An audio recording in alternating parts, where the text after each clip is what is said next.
Hey, welcome back. Dr. Chris here. Ehlers-danlos syndrome. Most of you are fortunate to not know what it is. Some people get to live with it. And a lot of the management of it, frankly, the doctors are trying, but the management, given the parameters they're using, is a hit or miss and to a certain degree, sometimes subpar. I saw a patient today, and she is a 20-year-old woman, college student, Ehlers-Danlos plus autoimmune arthritis from when she was young. She's on a slew of medications. Interestingly, her doctors have never really spoken to her about possible food sensitivities and lifestyle. And my first recommendation, obviously, there may be genetic testing that can help. Do your homework along these parameters. But that's not why I'm here. I want to tell you about the treatment because she had pain in both hands and pain in her low back, pain in her mid back, pain in her neck, headaches, and feet and legs. The first part of the treatment was because she had all this pain in these around here and across the back, pain in the chest, everywhere. I relate well with Ehlers-Danlos. I am hypermobile. I understand. However, I never had to live full blown. But I do understand some of the limitations of hypermobility. I also made an amazing book recommendation. There's like one really good book on Ehlers-Danlos, Too Flexible to Feel Good. Definitely, if you don't have it and you have EDS, please get that book. It really helps you to understand your body. So the first thing I wanted to do was to help her with the pain across her back. And I recently developed a maneuver that can help to free vertebral fixation. In English, what that means is I developed a maneuver that can help with the stuckness in the spine. What frequently happens in people is the vertebra will start acting if the muscles get tight over a period of time. Let's say this vertebra, and this vertebra are no longer freely articulating in relation to each other, and they act as one unit. It's almost like a fusion, but it's being done with your own muscles.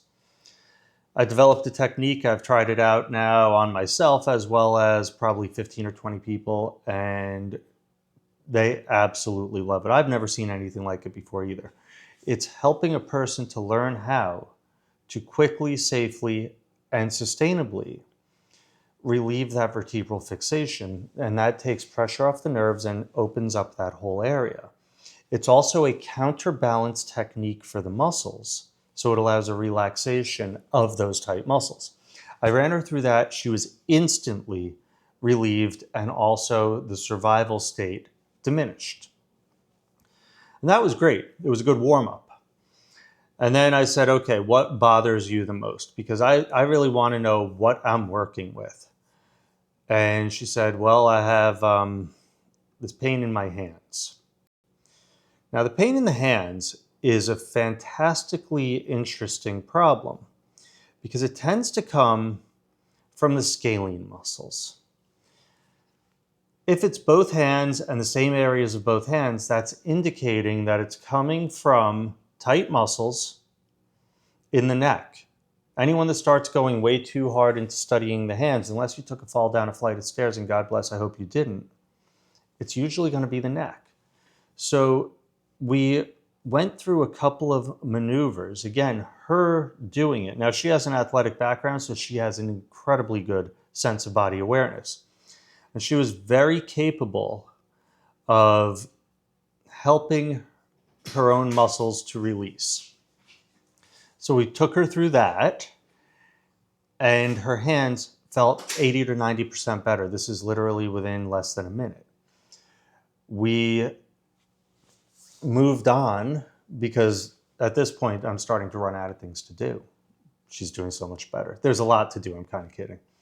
I had her lie down on the table, face up, and we maneuvered her legs until she was able to begin articulating her pelvis. In particular, people who suffer from EDS or hypermobility, we tend to be in a higher alarm state. There's an adrenal component underlying it.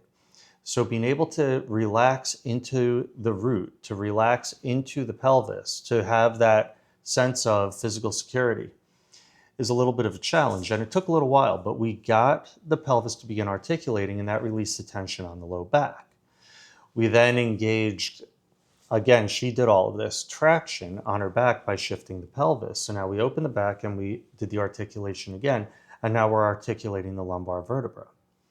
I did do some acupuncture in the lower areas of in the upper rectus abdominis in order to alleviate pain going straight across the mid-back. We opened up the pectoralis using simple maneuvers. We also opened up the right iliopsoas. Now that's a particularly fascinating muscle. It's very hard to describe. So I'm going to see if I can show it to you. There it is.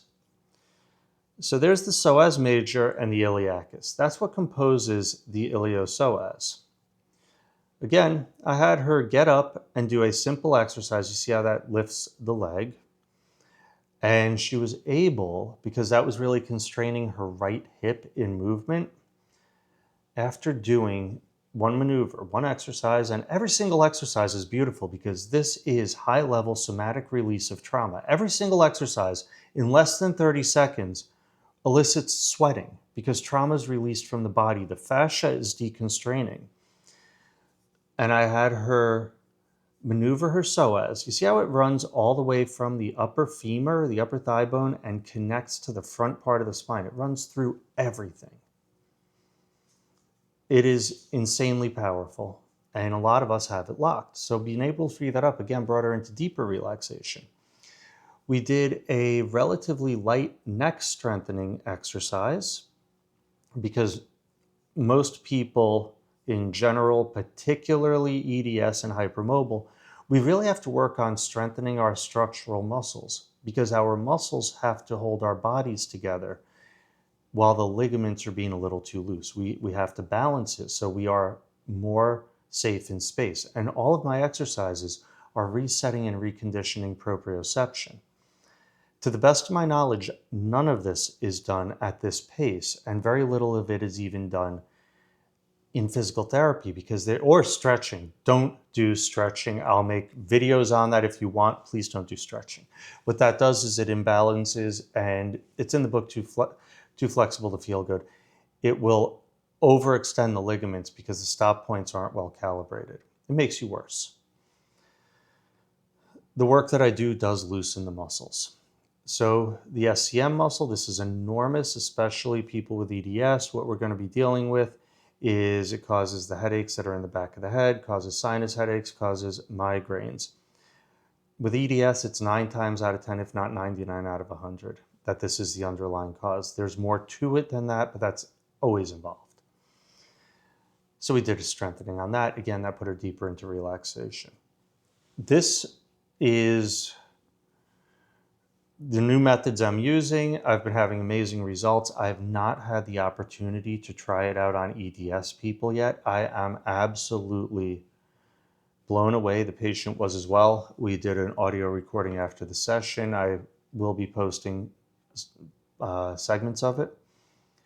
But I think most of you would be happy if one of those symptoms could be alleviated and you could sleep for a night without pain. Imagine learning how yourself to alleviate them repeatedly and safely, and then learning how to recondition your body so that they don't keep coming back. This is durability of treatment. So if you're interested, contact me. I'll share a couple of them. You see if it works out and we can talk. My contact information is at the bottom, and I look forward to speaking with you.